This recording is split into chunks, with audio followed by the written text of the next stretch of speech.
Okay, so let's have a chit chat really quick. There are so many people living their lives. Some people have families, they have their significant others, they have their spouses, they have material things that society says, oh, you have arrived, or you're doing, quote, well. On the outside, it would appear that they would have a, quote, good life, okay? But yet, those same people exist in a state of resentment that you can't even cut with the sharpest knife. Their expression is of resentment. Sometimes that resentment is toward themselves, and sometimes, more often than not, they project that resentment onto other people. And many times it's not intentional. Many times these same people don't even realize that they're living in resentment. These are the same people who perhaps would it would appear that they have accomplished a lot, but yet they still exist in resentment. They're full of it. The reason why that resentment is so heavy and it's so thick and it's so there and it's so very present in everything that they do is because they're not quite living a life that they really truly desire. The life that they're living, it was in a sense given to them. A path was given to them. They were told, you should do this, you should do that, you should appear this way, you should be this way, you should talk this way. They were handed a construct in which to live by. They were handed a prescription, so to speak, and they were told, this is what you do, this is how it should look when you do it, and you'll be okay in your life.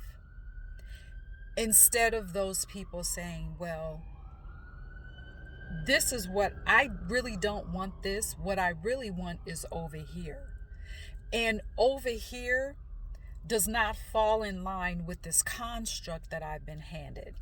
But because I've been given this construct, and because I've told, in order for me to be acceptable to everybody else, this is the script that I am going to live by, and I'm not going to deviate from it. Much of that resentment that these same people carry right now is because they followed that script. They didn't deviate from it. And yet every day they're still thinking, yeah, I followed that script over there, but I had my own script that really was kind of all over the place, but it was mine. I wanted my script. I didn't really want this, but this is what I have now. And that resentment also comes into play because as those same people were following that script, they may have had opportunities to come up to follow what was over here that they really wanted. But they told themselves, they assumed, oh, well, there's no way that I'm going to be able to do this over here because the script that I followed over here, it now has other variables. It now involves other people. So there's no way that this over here that I really want can happen. So I'm just going to continue to follow the script and just deal with it because now this is just life. And those same people, the minute that they made that assumption, that what they wanted over here was not going to work, that is the moment where they put in their own cap. They put their own cap. It wasn't anyone else. It wasn't all those other variables that were now involved in the script that they followed. It was their assumption that they made that put a lid and a cap and kept all of those infinite possibilities at bay. But because of resentment, they have put that on other people. They have put that blame on other people. That resentment that they project is on those other people, when really it's because they kept following that given script. The moment that they made the assumption, that what they wanted over here wouldn't work because of this over here, they put a lid on their own possibilities. It doesn't mean that the infinite possibilities went away. Those infinite possibilities were just there for them to access, and they chose not to. And I don't say that in a judgmental way, but yet there's so many people, and the resentment you can feel. You can feel it. It's strong. It's palpable. It's there. You can't ignore it. Okay? And what will happen is that these same people, they will say, well, I didn't do this over here because, I had, this variable over here. I had these people. I had this, and it just wouldn't have fit in. It wouldn't have fit in. And they tell those other people who are the other variables, they will say, oh no, that wouldn't have worked because you had this going on, and you had this going on, and you had this going on. That is their way of justifying their resentment. That is their way of justifying the assumption that they made, that they couldn't have these possibilities that they wanted over here, that they couldn't follow their own scripts. They use that to justify. They also will use the phrase, oh, well, sometimes you just don't get what you want in life. Or, sometimes, that's just life. You have to be realistic. All those phrases that a magical person, that an alchemist would never say. So, what does this message have to do with magic in motion? What does this have to do with you going into your magical bag and making your magic and your spiritual practices at work for you?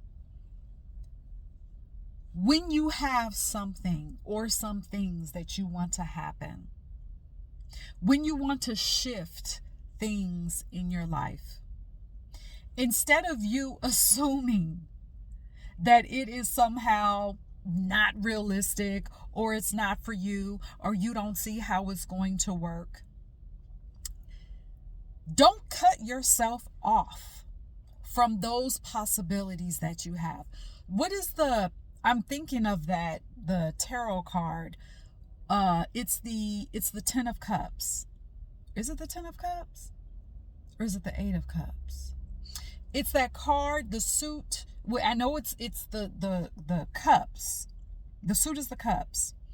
And you have this person that's looking up, and he or she is looking at all of these cups in front of him with all these possibilities.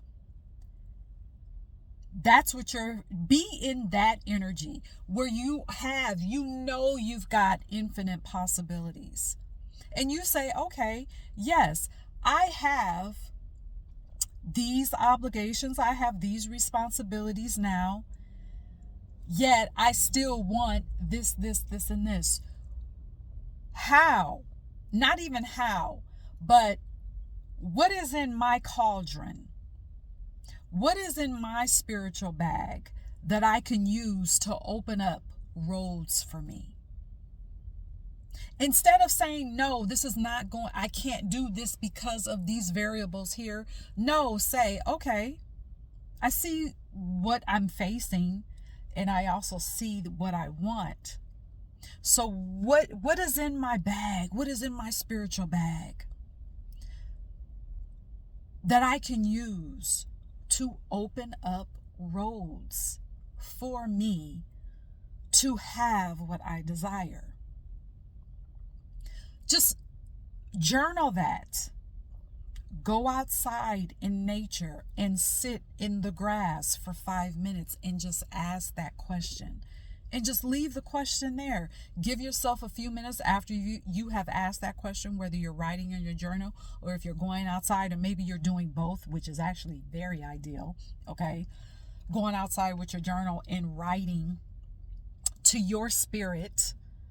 Okay. Activating your spiritual gifts, activating your spiritual practices instead of just shutting down everything because you don't see a way with your natural eye.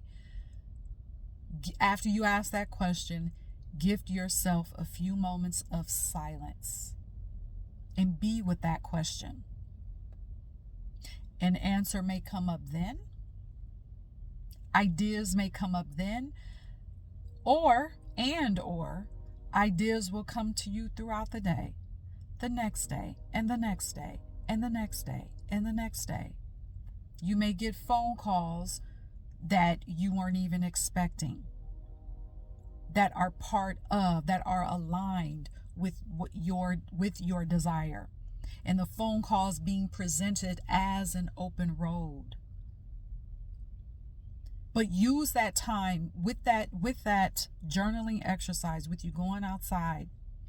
Use that time to connect with your desire. Not push it away with your assumption as to what won't work. Not push it away with your limitation. Which is actually, I shouldn't say your limitation, but it's a limitation that was given to you because of programming, because of conditioning. So, yeah, that's the message that I wanted to give to you today. So let me know if you try that exercise. Let me know what worked out for you. Let me know what your takeaways are from this episode. And magic in motion. All right. So until the next episode, stay magical.